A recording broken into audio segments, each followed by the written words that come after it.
Olá, tudo bem? A partir deste momento eu peço a sua atenção para que você comece a acompanhar esta videoaula que começa agora. E é uma videoaula do seu componente curricular Sociologia. Eu sou o professor Ney Araújo e para todos os alunos surdos, este é o meu sinal. O nosso objeto de conhecimento, ele irá tratar a respeito da elaboração das constituições brasileiras e sua articulação com o contexto político, econômico e social. Será que você pensava que a atual Constituição de 1988 é a primeira, ou por que não dizer, a única Constituição existente no nosso país? É claro que não.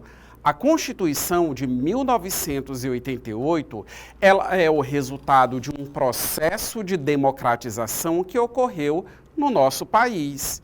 A atual Constituição, ela é popularmente conhecida como uma Constituição cidadã. Ela nos confere direitos e ela também nos confere deveres. Mas não só por isso, tendo em vista que essa finalidade também era algo previsto nos outros textos constitucionais. A atual Constituição, ela acaba se diferenciando dos outros textos constitucionais por conta dos artigos que tratam a respeito dos direitos sociais.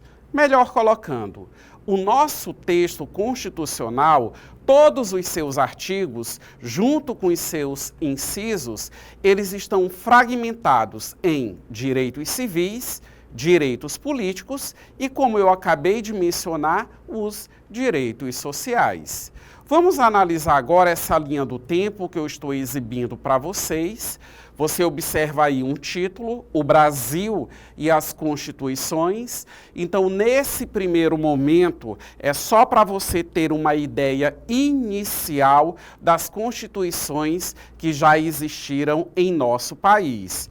Então, você percebe que nós tivemos Constituição em 1824, o Império fortalece o poder de Dom Pedro I, um outro texto constitucional no ano de 1891, a República estabelece a República e amplia o direito ao voto. Em 1934, é o momento da Segunda República, foi o momento em que as mulheres conquistam o direito de votar. Em 1937, era o contexto do Estado Novo, acaba com a liberdade política e de expressão. Em 1946, nós temos a democracia que restabelece as eleições diretas para presidente, aliás, em 1946. Em 1967, o regime militar, eleições para presidente passam a ser indiretas e em 1988 a democracia novamente garante direitos individuais e sociais, conforme eu estava ponderando a todos vocês. Agora, claro, como o próprio título da nossa videoaula sugere, esse conjunto de leis que acabam refletindo a Constituição do nosso país, ou melhor colocando, os nossos textos constitucionais, eles têm total articulação com a conjuntura que, no caso, está sendo vivenciada na sociedade brasileira. Ou seja, essas leis, elas precisam dialogar com as questões políticas, elas precisam dialogar com as questões econômicas e elas também dialogam com as questões sociais. Ou seja, qualquer aparato jurídico, qualquer legislação necessita dessa articulação. Eu não posso dispor de um conjunto de leis que são incompatíveis com a realidade social. E todos nós já temos a compreensão de que a sociedade, ela é dinâmica. Se a sociedade ela tem a sua conjuntura política modificada, se as relações sociais elas são alteradas, se o cenário econômico ele também se modifica, toda a legislação ela tem que acompanhar essas mudanças que se dão no contexto social. Ninguém elabora uma lei em uma perspectiva futurista. Vamos elaborar uma lei hoje, acreditando que daqui a 5 anos, 10 anos, 30 anos, 100 anos, venha ocorrer uma determinada situação. Não, isso simplesmente não existe. Nós precisamos da ocorrência dos fatos, dos acontecimentos, eles precisam desestabilizar a dinâmica da vida e sociedade, e aí é quando todo o aparato legislativo ele se organiza para poder dar o tratamento a determinada situação. É a partir daí que todo o nosso sistema judiciário ele também se organiza para poder atender às novas demandas até então existentes, e aí nós também temos a formulação de leis. Nós temos agora essa imagem que você visualiza a bandeira do nosso país e nós temos um título, o papel das constituições na história do Brasil. Então vamos lá, temos aqui 4 apontamentos e acompanhem com bastante atenção a leitura. As constituições são um marco jurídico e político fundamental de cada período histórico. É relevante nós colocarmos o seguinte: isso nos estabelece um diferencial em relação a outros momentos da política e, ao mesmo tempo, também nos conduz a refletir a respeito da seguinte situação. Quem exerce o governo, né, em âmbito municipal, em âmbito estadual e em âmbito federal, governa baseado em quê? Todas essas pessoas que concorrem a cargos eletivos e que acabam sendo eleitas através do voto popular, eles exercem as suas atribuições, porque são cargos públicos, portanto, também são funcionários públicos, como qualquer outro funcionário público que digamos assim, se submete a um concurso público e ocupa uma função em um determinado órgão público. Eles devem exercer as suas funções de vereadores, deputados estaduais, federais, senadores, enfim, baseados em quê? Simples, baseado na lei. Não existe no nosso país e em nenhum outro país que seja constitucionalizado uma vontade soberana que submete às leis. Se isso ocorre, nós temos autoritarismo. Nós temos democracia, nós temos racionalidade na política quando as leis, elas são criadas e elas são obedecidas. Então, onde há uma Constituição, não existe e não deve existir autoridade acima desse conjunto de leis. Todas as pessoas, inclusive esses que ocupam cargos eletivos, eles estão abaixo desse conjunto de normativas. Por isso que o artigo 5º da nossa Constituição, ele pondera, todos são iguais perante a lei. Então, nós precisamos levar isso em consideração. Por isso também que através dos meios de comunicação, você tem acesso a informações relacionadas a projetos de lei. E aí, muitas das vezes, os conteúdos, eles dizem assim, não foi aprovado, não passou numa comissão X, o STF barrou. Mas barrou por quê? Porque é uma proposta de lei inconstitucional. Isso implica dizer o quê? Fere os princípios constitucionais que já estão estabelecidos. Então, nenhuma proposta de lei no nosso país, tendo em vista que novas leis, como eu coloquei ontem, elas podem e devem ser elaboradas para atender às demandas existentes na sociedade, mas existe esse critério. Não podem ferir, não podem agredir, não podem essas novas leis serem elaboradas para atender o discurso ou interesses de uma parcela da sociedade. Não, tem que contemplar ou a totalidade ou a maioria. E não pode ir de encontro com os princípios constitucionais vigentes. Vamos avançar aqui na leitura das informações. No marcador 2, elas expressam o modo como o poder é organizado, como os direitos são garantidos e quais grupos sociais predominam nas decisões. No terceiro marcador, no Brasil, cada Constituição refletiu o contexto político, econômico e social de seu tempo, ora consolidando avanços democráticos, ora legitimando regimes autoritários.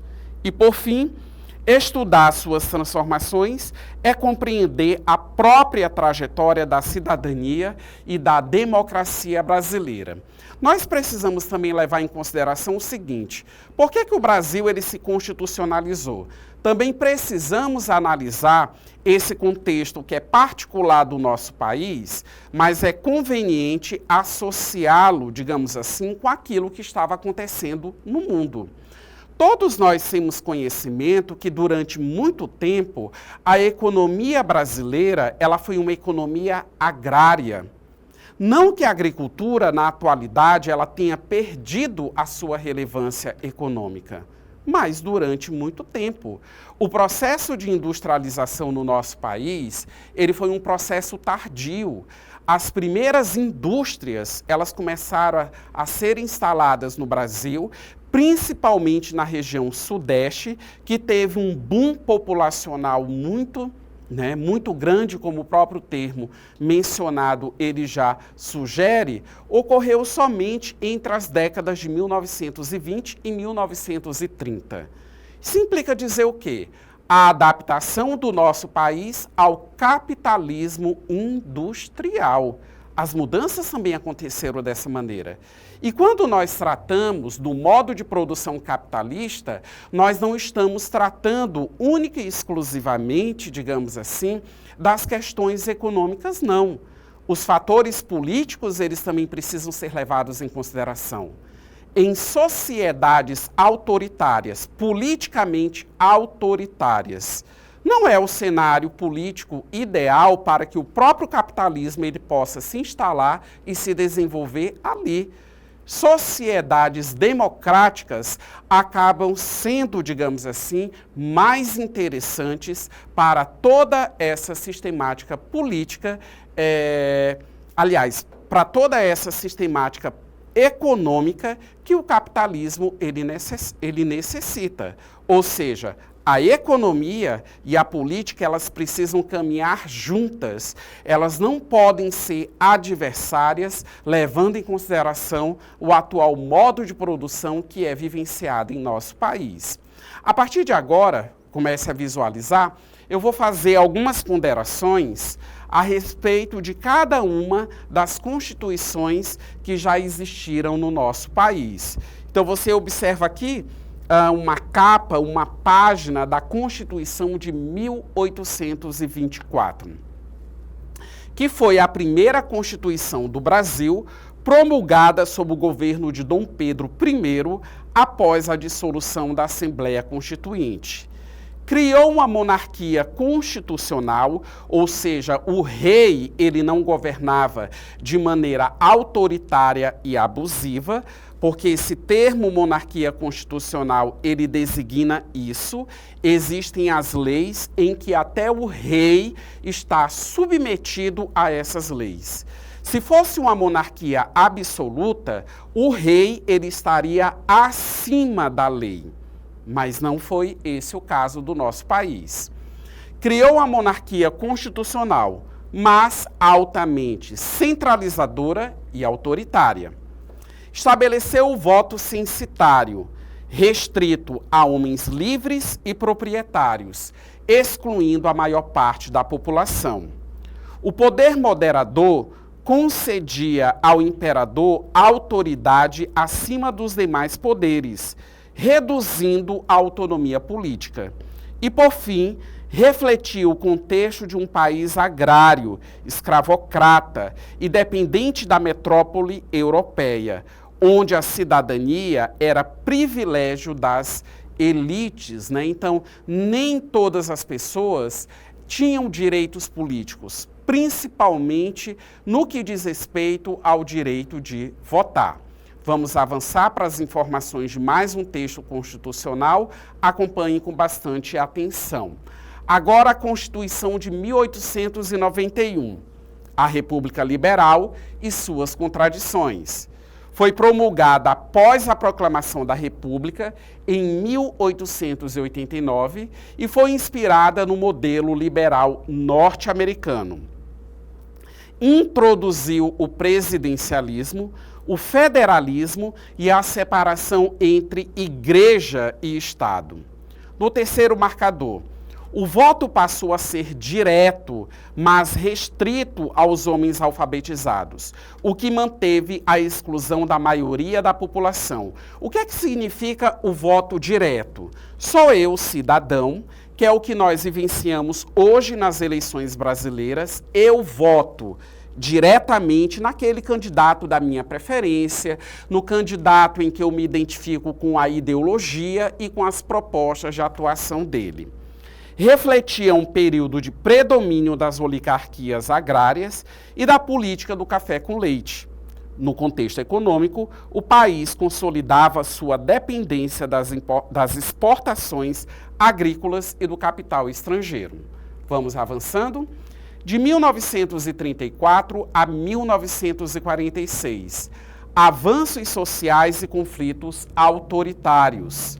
No primeiro marcador, a Constituição de 1934 surgiu após a Revolução de 1930 e introduziu direitos trabalhistas e sociais, voto secreto e sufrágio feminino. Quando eu falo sufrágio feminino, é porque a mulher, ela conquistou também o direito de votar. Foi um reflexo do avanço da industrialização e das lutas operárias. Processo de industrialização esse que, conforme eu já comentei, ele teve início na década de 1920. A Constituição de 1937, no entanto, representou um retrocesso.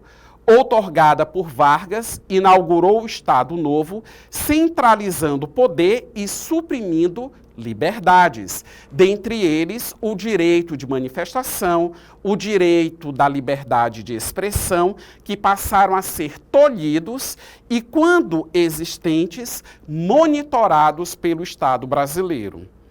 Com a queda de Vargas em 1945, a Constituição de 1946 restaurou o Estado Democrático de Direito em meio ao clima liberal e de reconstrução do pós-guerra.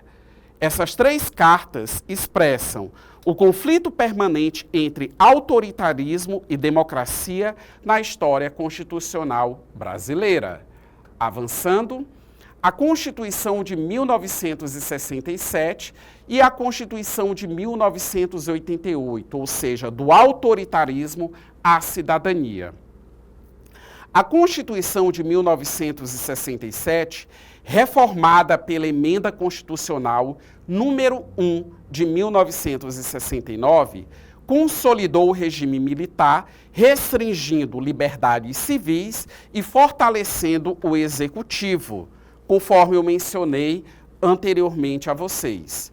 Representou o contexto da Guerra Fria, da repressão política e do crescimento econômico concentrado. Com a redemocratização, a Constituição de 1988 marcou o renascimento da cidadania. Conhecida como Constituição Cidadã, garantiu amplos direitos sociais, reconheceu a diversidade e promoveu mecanismos de participação popular e controle social. refletiu o desejo de superar o autoritarismo e construir um Estado baseado na dignidade humana e na justiça social. E aqui nós temos essa imagem que acaba, né, representando, né, uma espécie de manifestação, e você percebe diretas já as pessoas segurando alguns cartazes, né? Então, Constituição de 1967 e de 1988, quer dizer, foi um caminho destinado à questão da cidadania, né? Então, nós temos aqui algumas informações, né, justamente semelhantes às que eu li anteriormente a todos vocês, né? Então, a Constituição de 1988, conforme eu já tinha mencionado, ela trouxe esse avanço. Ela foi uma retomada da democracia do nosso país. As liberdades civis, a partir daí, elas começaram a ocorrer, digamos assim, de fato. As pessoas voltaram, dentre vários outros direitos, a ter principalmente o direito de poder se manifestar, opinar, de votar, eleger os nossos representantes, essas pessoas que concorrem aos cargos eletivos, e o direito da livre expressão.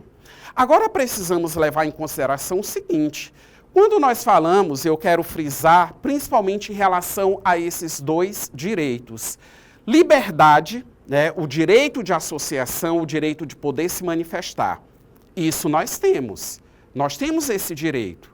Mas precisamos observar esse direito dentro da lei. Eu tenho o direito de manifestação, mas isso não pode ser considerado com um direito de vandalismo, porque a legislação brasileira não pondera a respeito disso. Eu vou me manifestar, eu vou quebrar prédio público, eu vou danificar uma praça, eu vou danificar uma escola, eu vou danificar... Não. Isso já corresponde a ato criminoso e que a nossa legislação ela vai responsabilizar e deve responsabilizar todos aqueles que promovem esse tipo de ato criminoso, né, que é ato de vandalismo, que é ato de depredação de patrimônio público ou qualquer outro patrimônio existente, digamos assim, na sua cidade, existente no nosso país. Outra coisa, temos o direito de opinar? Temos, mas precisamos ter consciência, precisamos ter a responsabilidade, precisamos ter, digamos assim, o bom senso. Como que eu uso a minha liberdade de expressão? Utilizar a sua liberdade de expressão também não quer dizer que você vai agir de maneira desrespeitosa. Você vai utilizar o seu direito para agredir uma outra pessoa. Atenção em relação a isso. Também existe a responsabilização desse seu comportamento inadequado. Não é porque eu tenho o meu direito no que diz respeito à liberdade de expressão, que eu vou utilizar vocabulário chulo, vulgar, que eu vou utilizar de mentiras nas redes sociais para propagar, inclusive, fake news, né? Disseminando informações péssimas e desrespeitando e agredindo a integridade moral das pessoas. Então, observe e pesquise melhor a respeito desses dois direitos. Vamos agora para a nossa atividade, uma questão objetiva, e acompanhe com bastante atenção.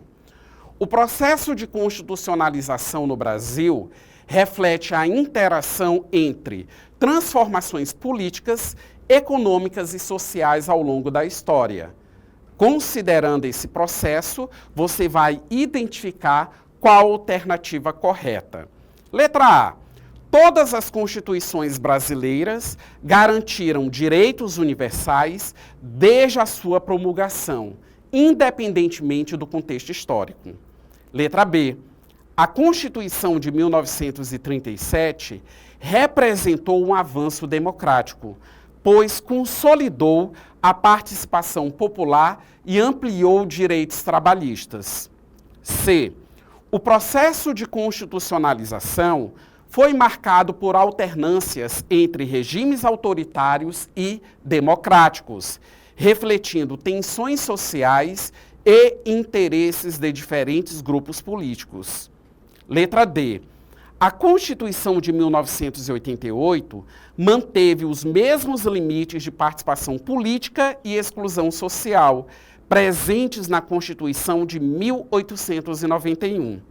E letra E, a centralização do poder sempre caracterizou todas as constituições brasileiras, sem variações em períodos de democracia ou autoritarismo. Vamos visualizar qual a alternativa correta? Está expressa na letra C. O processo de constitucionalização foi marcado por alternâncias entre regimes autoritários e democráticos, refletindo tensões sociais e interesses de grupos políticos. É relevante nós ponderarmos que tudo isso é uma questão de processo, né? Todo um processo histórico fez com que nós chegássemos, digamos assim, no atual cenário que nós estamos vivendo no nosso país. E eu agradeço o fato de você ter acompanhado esta videoaula e até a próxima.